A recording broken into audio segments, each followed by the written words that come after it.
So, if I'm hearing you correctly, then as teachers, as we lose teachers, unless it's state or federally mandated, we do not rehire, we fill from within. Administrators have been told we will hire nothing until it's evaluated, and if we can meet accreditation guidelines, even if, say if I have somebody leave now at a middle school or high school, we would look first to see who I have. I'll go to our personnel files, who is certified in that area, because they have to meet certification. And then it might be that they have to go back and forth from middle school to high school and increase numbers and those kind of things. Now, numbers are getting high, but that's happening all over the state and all over the nation if you look nationally at what's happening also. Are we exceeding 27 in any of our classes yet? Yes. We are. You're exceeding that in grade, you're probably going to exceed that in grade 6 at Hockley-McConn, but the accreditation guidelines say they can go to 30. When I was principal at Hockley-McConn Elementary years ago, I usually had 30 in my 5th grade learners, because 5th and 6th grade can have up to 30. Right. So the others are going to be at 25 or more. Elective classes, I've instructed them to go up to 30 in elective classes. We are trying to keep subject areas down, and we're trying to keep tested grades, but at middle school, high school, but that isn't always going to be possible, not with what we're facing. But we will fill up electives and anywhere we can with what our numbers have to be. So, but now, like I said, all principals know nobody's hired, and if I see I cannot get that somewhere in the district, I would come to the board before hiring. And we look at it and look at our options. Another is there was a part-time slot for. If we go back one slide, Harper-McConn is, we've got less children per classroom.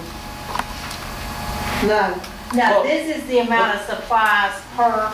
I mean, basically, if you add those up, at Reeves and Quarles it's costing us 51, and Harper it's costing us 56. Why is that?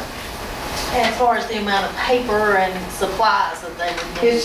It's a per child cost, is that what you're talking about? Yeah. So if I have 445 children at Reeves, which is about what their numbers were last year, 447, something like that, if I remember right, I say 447 times 15, and that's the paper allotment for Reeves. Harper-McConn had 678 or something like that. Their paper allotment's going to be based on 678 children. But it's instructional. Instruction is where the difference is. And what this is instruction supplies is what. Usually the older you get, the more expensive those supplies get. Okay. And we've always based it like that. And we tried to look, last time we were looking at it, trying to be fair based on a per student situation, and looked at what they spent last year to try to get somewhere close in trying to keep the supplies. With your experience in other school districts, how does this rack up? No. Well, the thing is most of the other school districts that I work in have even a lot less money than you do. and teachers end up buying a whole lot out of their own pocket and things of that nature. You know, accreditation standards are basically about $22 per child for all those together. But in order for it not to hit such a hit with supplies. Total 22 per child? Accreditation standards, right. It's 15 plus the. We rank pretty high in the state on what we spend per child compared to other districts. Well, and I can appreciate that in times of good, in times of bad, we got to look at it. We know, but those are things that as we look next year, because some of this comes in, that we will be having to make some decisions on some stuff that will affect our students. And so we did make some cuts here from last year, but we tried just to not gut it until we had time to review it. Until we get in the black, which I don't know when we're ever going to get in the black, but we only got so much money left. If we don't start making these kind of hard cuts now, we may have 2, maybe 3 years left. And maybe. And maybe sooner than that with some of these things I'm seeing being cut from state and federal level. Right.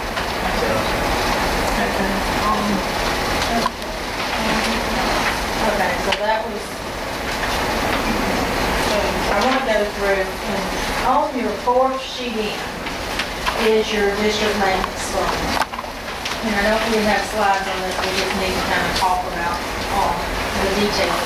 What happens on this document, for everybody that has one of these, there's some still on the table back there. This first sheet is basically the overview of everything behind it. Okay, it's the combined budget. I'm sorry. Okay. Okay. It's on And there. yours is on there. Okay. And that's really the first three sheets. This is a combination of everything behind it. On the general funds, which is your fourth page in, and I guess I should have numbered these things. The first fund is your district maintenance fund.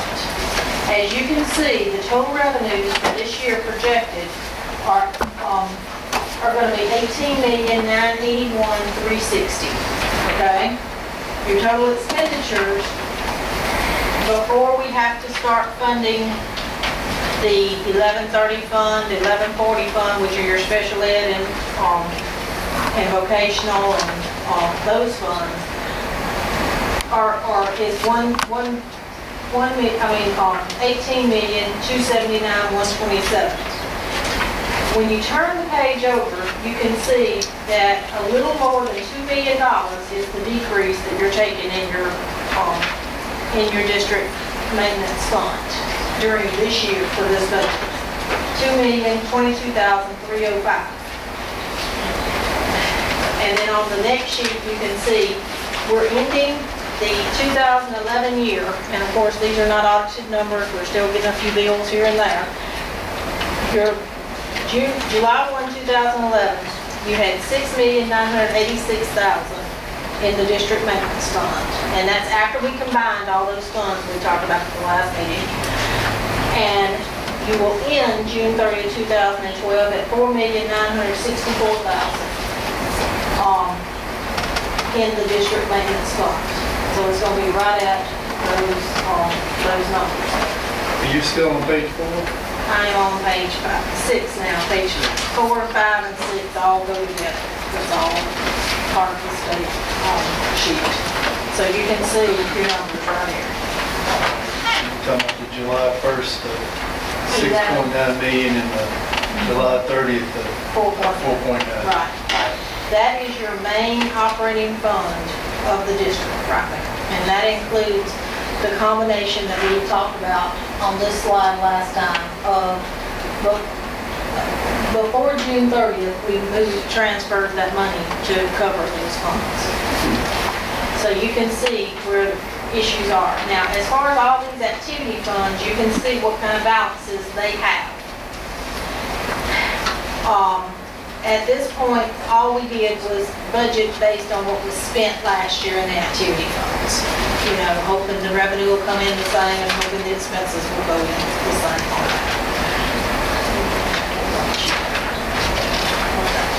Now, and as you flip on back, you can see all the different activity funds. There's pools, there's the middle school, high school, school athletic fund, alternative school. And then the Leo Seal donation, there's $20,914 of that has to be spent on the rest of that construction that y'all are finishing paying for with Leo Seal. And then there's $156,000 that Ms. Hamilton is planning to use for textbooks, and if there's anything left managed, which right is pretty much the plan there. Have I lost y'all? Yeah, what page you on? I'm on page, that's 6. I'm on page, right after the blank page. That's page 7 or so. You'll have your activity funds coming in right there. The rest of them. Do y'all have that one page? Yeah. And you can see all your activity funds, and this is what was spent last year in these categories. And you can see there's some pretty healthy balances in some activity funds.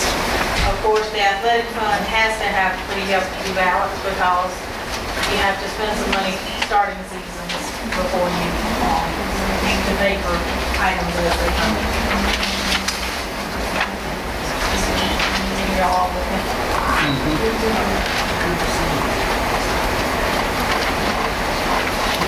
Just a good old boy.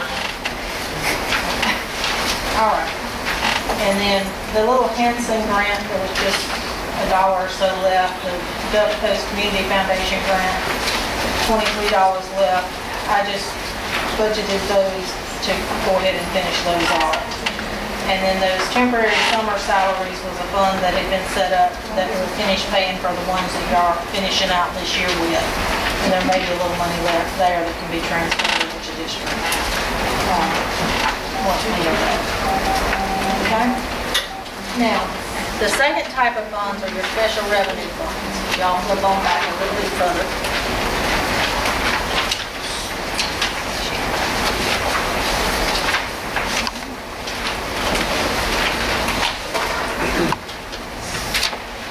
Y'all let me on special revenue funds? Okay, this extended school year has to do with this summer and next summer's special ed students that have extended school year for special ed services. Those are funded by the state. The special revenue funds are either state or federal funds that have to be used for a specific purpose. You can see the school food service fund. It's basically a self-funded program itself. And then summer food service for the 11 year, and I went ahead and budgeted the same thing for the 12 year that y'all spent in that area.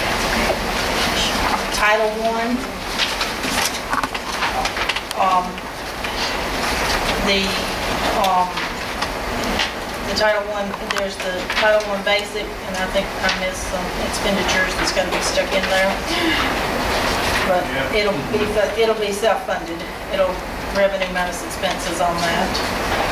And then the building and bus money, that's the EEF money, that is pledged towards that debt, part of your 3 mil debt, right there. I did miss it, I'm sorry. Okay. All right, then if you flip over the 3 pages, you see the EEF classroom supply money. Last year, all of the money was not spent in EEF classroom supply, and you're required to budget that the next year. That's why there's more budget in EEF classroom supplies than there is revenue coming in. But you'll see that there is a fund balance there that'll be eaten up into that. Title II, that's the little E2T2 grant. That's a competitive grant that will be applied for after-school schools. And then the ARA funds, you see the little balances that are left in the ARA funds to finish those out. These are all reimbursable grants. So on that account 2440, EF classroom supply fund? Right. The reason there was... Spend more than we... You're planning to spend more than you took in because you ended this past year with 20,000 in fund balance on that, and we're supposed to give all of it back, pretty much back to the teachers, so this is where... Okay. So that fund's going to zero itself out? It will end up zeroing itself out over time. Any money, if I'm correct, that's left in EEF funds has to be collected and redistributed to all the teachers the next year. The next one. Right. Okay, and you can see all those little ARA funds. There's not a whole lot of money left there. And then you have to kind of flip 3 pages at a time. And then the restart money in 2572. This is money that the state had left over from restart from the Hurricane Katrina that the coast districts got, and you're using a lot of that for professional development. And then the Hurricane Ed Assistance Program, the HEAP grant, y'all are using that for instructional. Those are also used for professional development, mainly this. Yes. What's left in it? We've used it to write tests and pay salary and that kind of stuff, but what's left is professional development line. Yeah. So next year, these will have a zero balance. Right, at the bottom, they'll have zero balances.